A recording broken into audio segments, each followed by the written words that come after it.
Hello， 大家好，歡迎嚟到阿里夫博覽館第7彈嘅 Part 27，繼續鹹蛋超人與怪獸呢個話題。而家大家眼前見到呢盒呢，就係 Mega House 嘅 Ultimate Article 啦。係邊盒呢？就係呢個呢鹹蛋超人太郎啊！咁呢就出咗都咁一個禮拜10日左右度啦。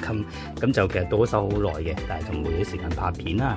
咁其實呢，佢今次呢個運輸盒呢，就冇乜特別嘅，不過佢呢啲呢，就用咗個紫色嘅運輸盒啦嚇。咁平時咧，譬如上次講過嗰個嘅電腦奇盒咧，佢就係呢個藍色嘅啊。點知今次呢個咧就係紫色啦。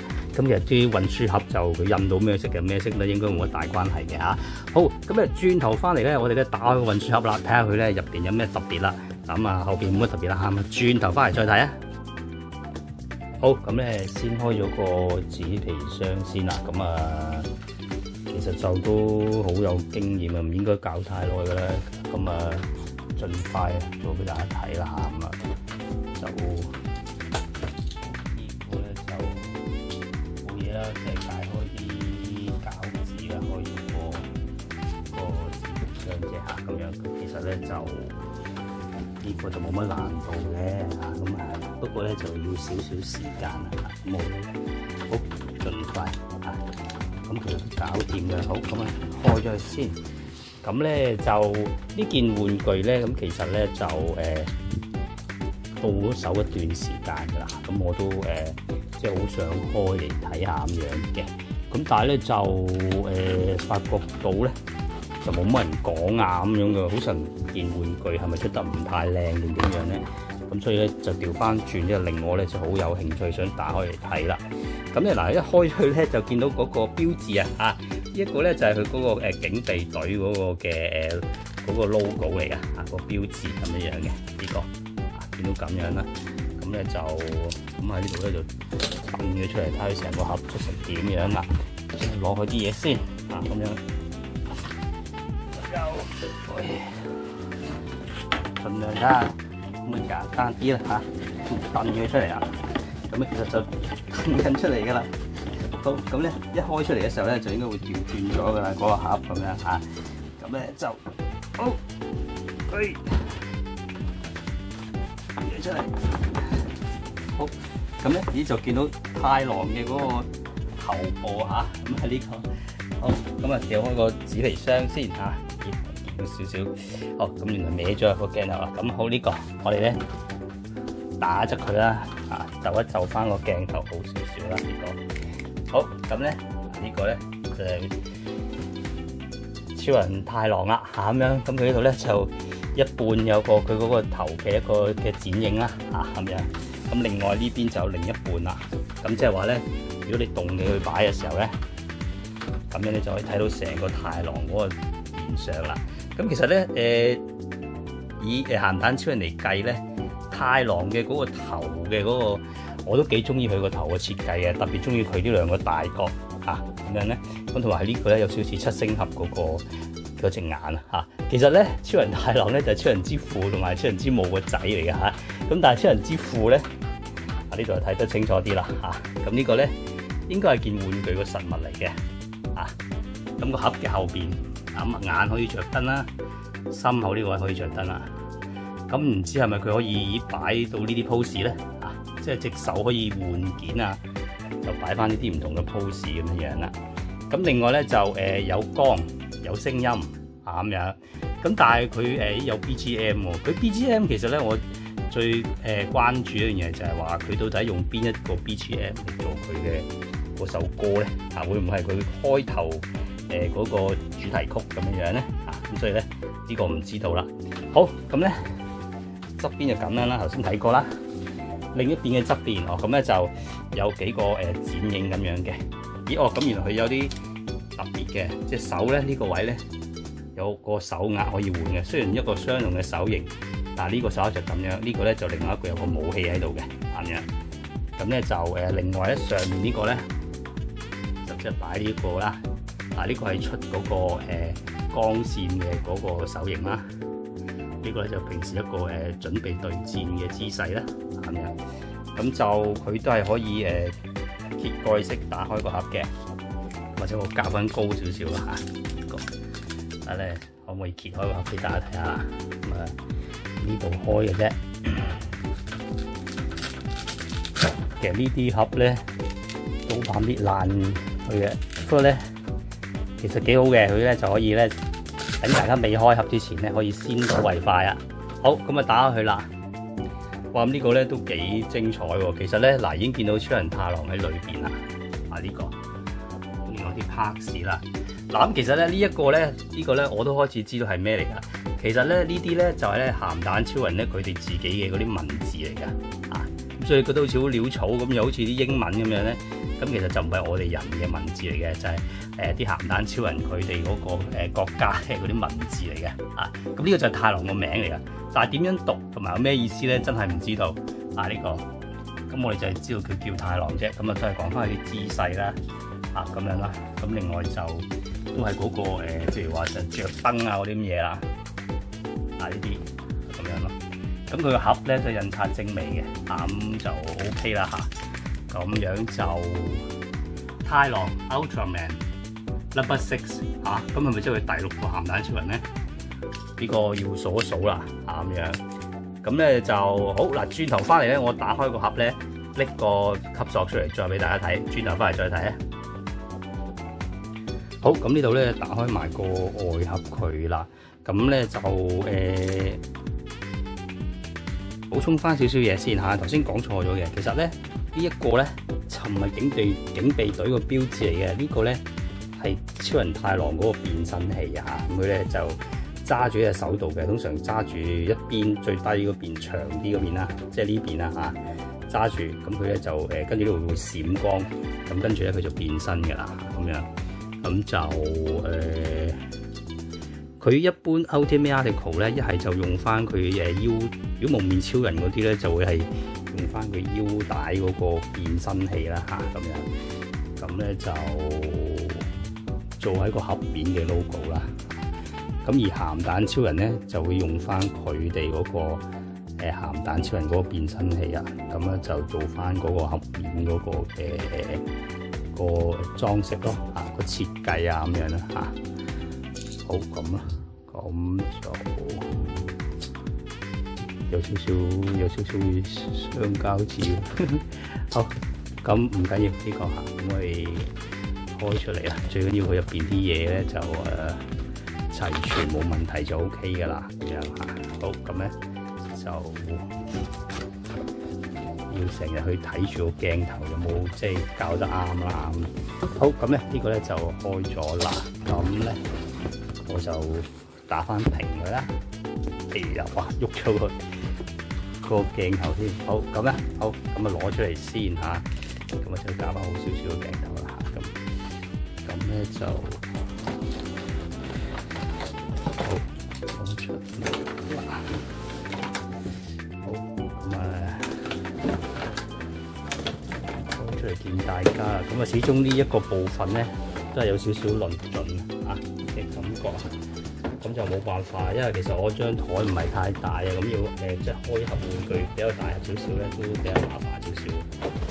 好，咁搞掂。好，咁咧擺低個大盒先。咁啊，另外佢個底就有一張藍色嘅嘢啊，即係墊住個底咁樣嘅啊。咁咧就可以隔住個盒睇下啦。咁其實就佢咧。就出邊咧貼晒啲膠紙啊，嗰啲咁樣嘅嘢嘅，咁咧就鹹蛋超人就喺裏邊，就有啲膠包住佢咁樣啦，有唔同嘅手型啊咁樣啦。咁算啦，我都係咧搣晒啲膠紙，開咗太郎出嚟之後咧，再俾大家睇啦。轉頭翻嚟再睇。好啦，咁啊搣晒啲膠紙啊嘛，揭開個蓋嚟睇下啦，咁樣咁仲有啲膠紙黐住嘅，原來係真係搣極都有啊！啲膠紙真係好麻煩呢啲。好，咁樣咧就都好奇怪，今次呢件嘢好似咧有人開過咁樣嘅件貨。咁呢啲其實就呃唔到我嘅，即係一定我知道啊！即係不過唔緊要，真係嘅佢呢個唔係好大問題嚇，最緊要佢入邊啲嘢齊翻全就 OK 啦嚇。咁佢咧就有個呢個手型啦，有呢個係有唔同嘅手型啦，有4隻手咁樣啦。咁另外呢個就係個主體啦。好，咁我咧攞個主體出嚟睇下啦。咁樣咧就佢有個膠袋包住咁樣，咁睇下佢嗰個冇咩特別問題啦。咁咧就嗱，其實咧太郎呢個樣咧，我覺得係一先睇落去就 OK 㗎，應該冇乜特別啲即係好大嘅瑕疵啦。咁其實咧佢就有時個頭套嘅一啲嘅嗰啲瑕疵咧，佢都做翻出嚟㗎啦。譬如後邊呢啲位啊，你見到啲巢紋、摺紋咧呢啲位咩咧，咁佢都咧有做翻出嚟嘅咁樣。咁咧就另外啲頸呢啲有啲嗰啲皮套衫嗰啲摺位啦咁樣。咁就初步睇落去就太郎個樣咧都係靚仔嘅咁樣。咁頭先講佢咧就係七人太郎啦，佢就七人之父同埋七人之母個仔咁七人之父同七人之母咧隻眼都係鹹蛋眼嚟嘅，即係好似吉田嗰啲咁樣嘅。但係佢生咗仔出嚟就變到好似七星俠嗰個眼咁如果揞住呢個位咧，佢都幾似七星俠嘅。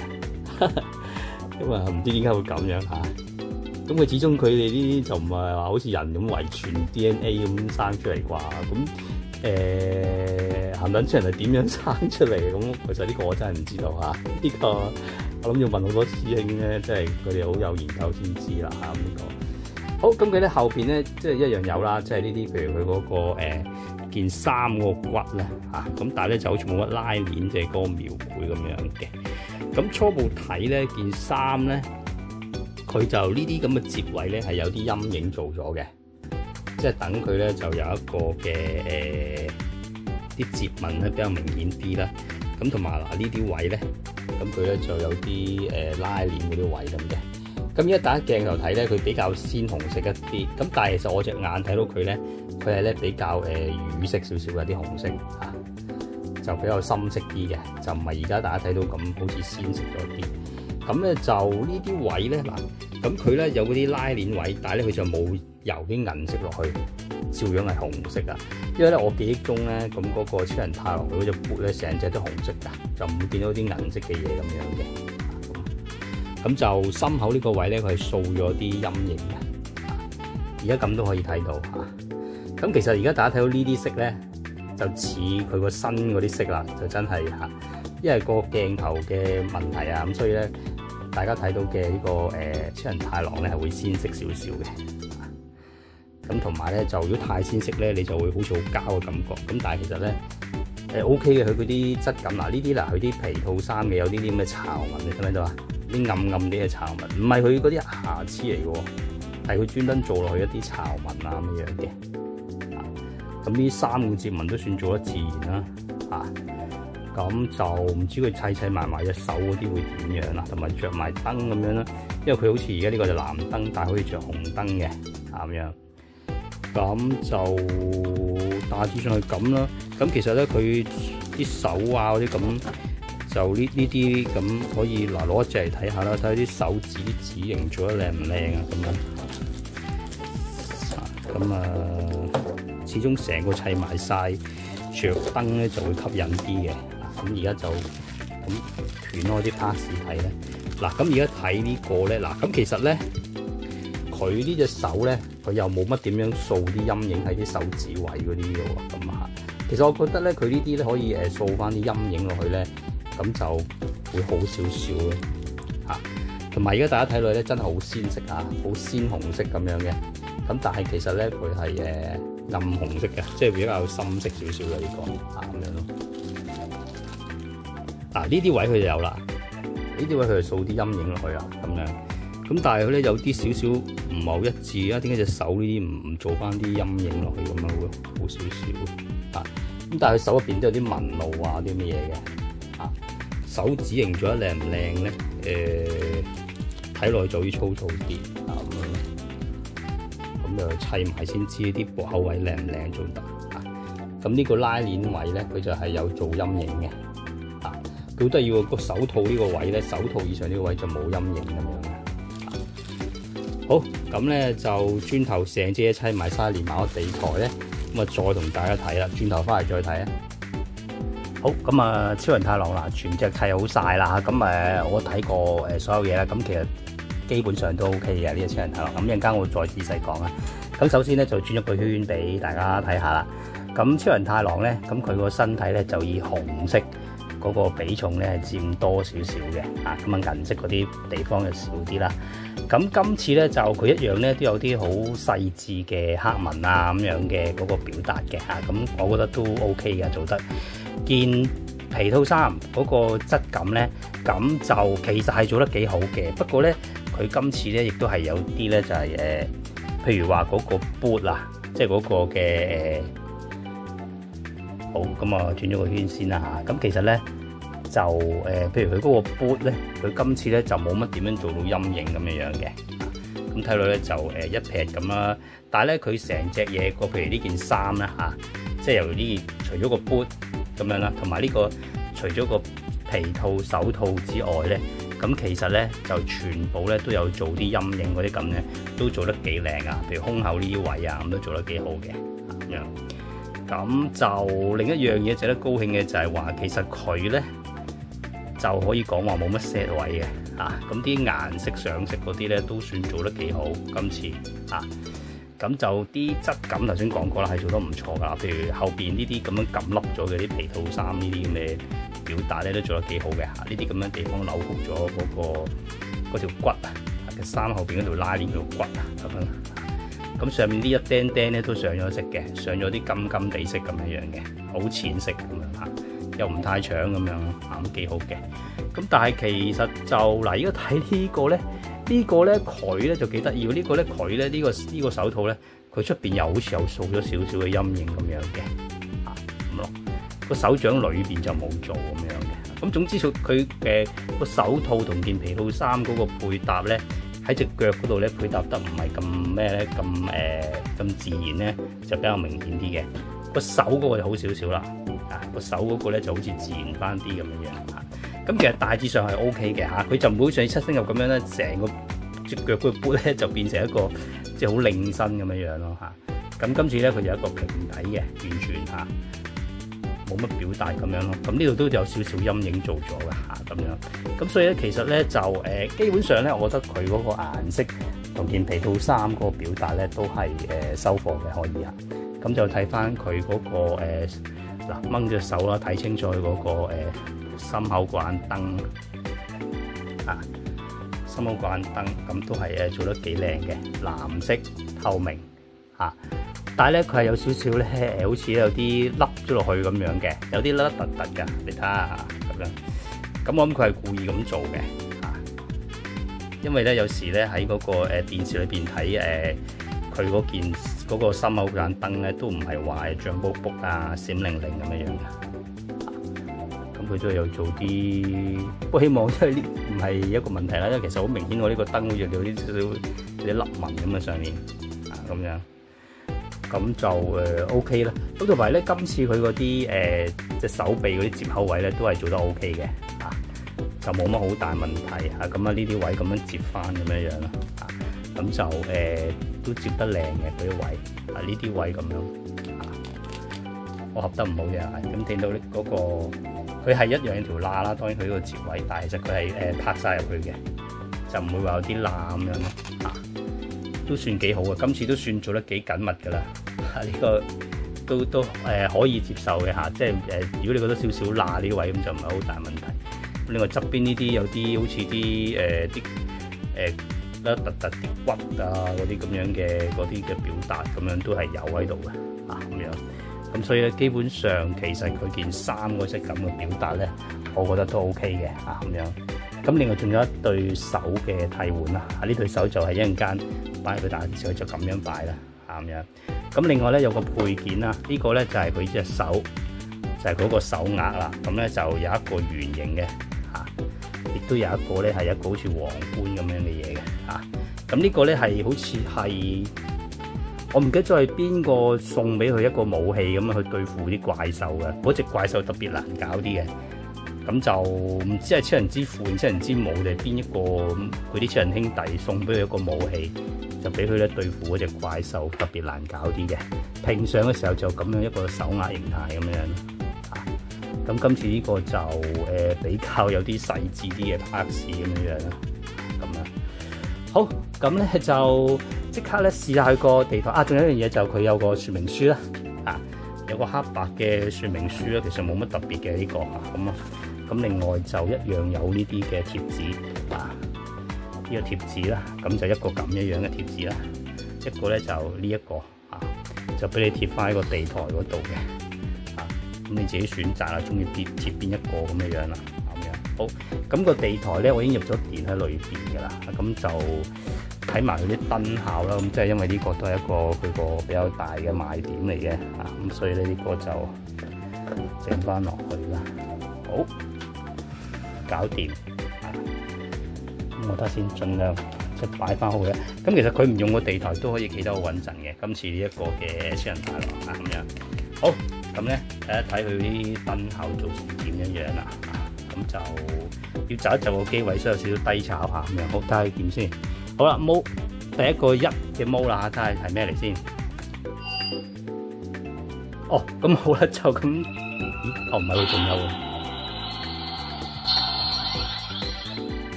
嗱，呢首咧其實就係佢嗰個開場嘅主題曲，就有人唱嘅啲細路仔合唱團咁唱嘅。咁但係咧就佢冇啊，就係純音樂咁樣樣咁有時就都會喺佢打緊怪獸嘅時候播咁樣即係一個即係當然係太郎佔緊上風嘅時候就會播呢首音樂咁樣樣啦咁你聽啲音樂咧都係比較輕快少少咁樣嘅咁開頭就咁樣一嘢啦。咁睇下佢個心口個燈，咁其實咧佢眼燈係藍色嘅，同埋個燈裏邊咧有啲網狀嘅紋咁樣嘅。咁頭先話眼燈有個凹位咁嘅，而家着咗燈咧都唔係好覺有，盞燈都幾靚喎，其實就個藍色都做得幾靚。咁睇埋隻眼啦，眼咧就黃色啦，入邊有一點黑色嘅咁樣嘅咁另外咧就頭頂嗰盞燈咧就綠燈。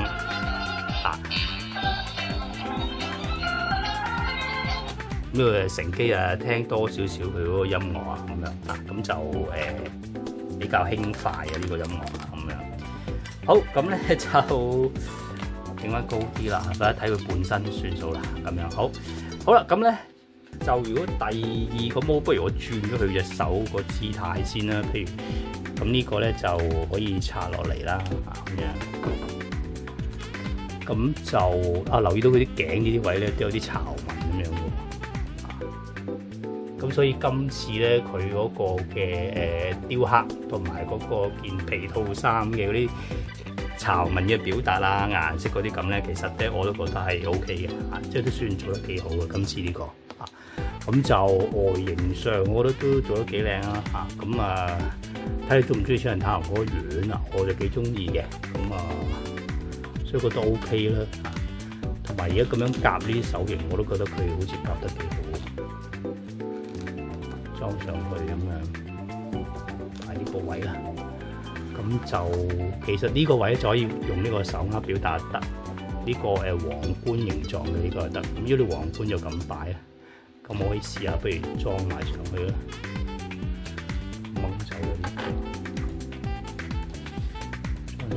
咁其實今次呢集都係相對比較簡單啲啦。咁Ultimate Article 咧成件嘢個結構就唔係好複雜，但係佢一啲DG 嗰啲音效啊，同埋嗰啲光效做得配合得好唔好嘅，好緊要啦。咁樣兜咗個拳頭都 OK 啊，呢個好試下佢第2個毛係乜嘢啊？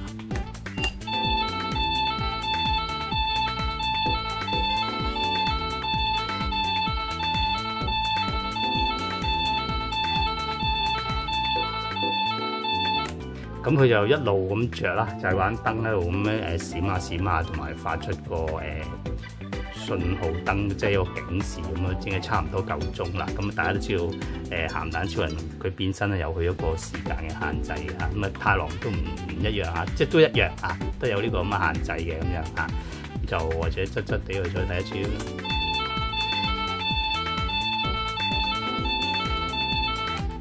咁佢再着耐啲，會唔會有一個嘅有啲變化咁咧？咁陣間我自己試下先。咁呢度因為唔能夠播太長咁樣嘅。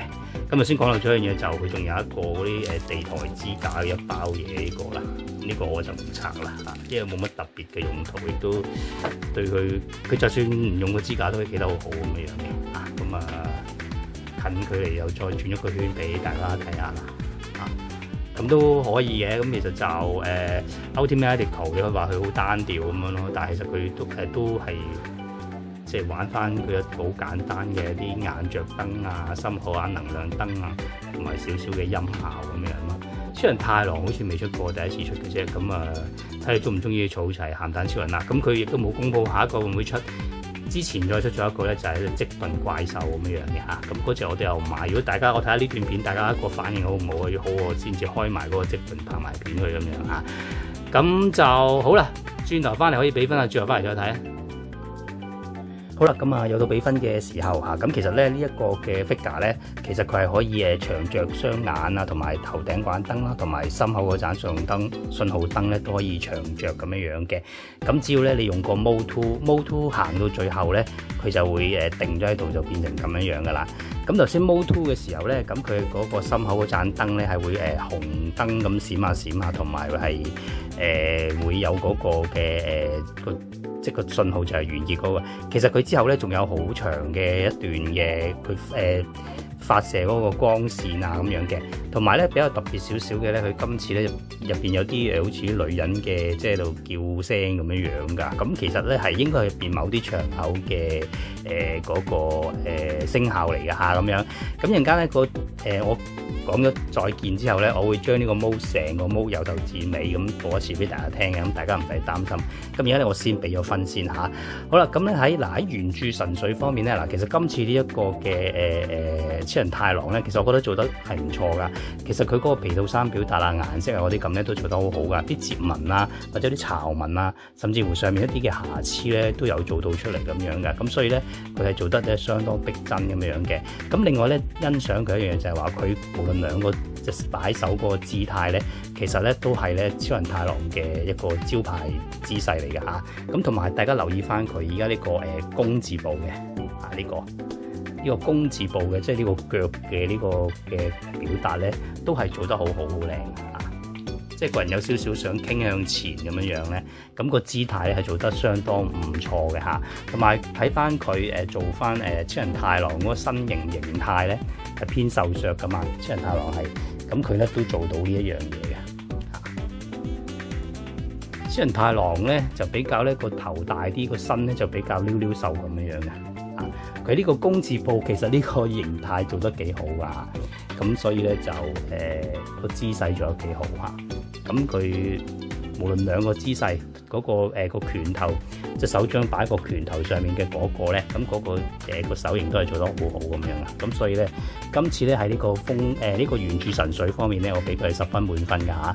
好啦，風格特色嗰方面嗱，咁其實咧佢當然啦，佢嘅身體唔可動，個玩法咧比較少啲咁樣嚇，都係着下燈啦，聽下啲音效啊咁樣嘅，咁啊換下少少隻手擺下唔同嘅姿勢啊咁樣啦，咁其實都係已經係呢一個系列嘅極限嚟㗎啦，咁佢全部都係咁樣樣，咁所以咧佢玩法比較單調，呢度扣1分嚇，就俾佢咧風格特色方面咧俾佢9分嘅嚇。好啦，最後啦，物料嘅耐久性方面啦，咁其實咧冇大問題嘅嚇，咁其實佢上色各方面咧都做得唔錯㗎，啲質感皮套衫都做得幾好咁樣，咁喺上色就唔會話過界啊，或者係上吐肉酸啊咁樣成嘅，咁全隻嘢都係值得欣慰嘅地方，咁同埋都唔會話啲咩地方好尖削啊，好容易整爛啊咁樣嘅。咁啊燈效嗰個表達都 OK 㗎，啲質感嗰啲做得都幾好啊。着個燈之後咧，咁其實佢心口呢個咧，嗱我唔識形容嘅，好似一個着咗燈嘅菠蘿包咁樣嘅，啦突突嘅一點點入邊係咁樣嘅嚇，咁其實都幾特別嘅。不過今次咧我呢個咧比較難做到，就佢一光嘅時候咧，我呢個攝影機影唔到啊，咁所以整唔到佢一點點嘅入邊嗰種表達咁樣啊，咁所以咧喺個物料嘅耐久性方面咧，其實我覺得都冇大問題，今次都做得幾好啊呢一個啊，咁所以咧我俾佢都係10分滿分嘅，所以咧3個分加埋咧呢隻 figure 咧係值29分嘅嚇。好啦，呢集嘅阿里夫版本又告一段落，下一次好玩嘅玩具再同大家玩過，再同大家傾過，係咁先，拜拜。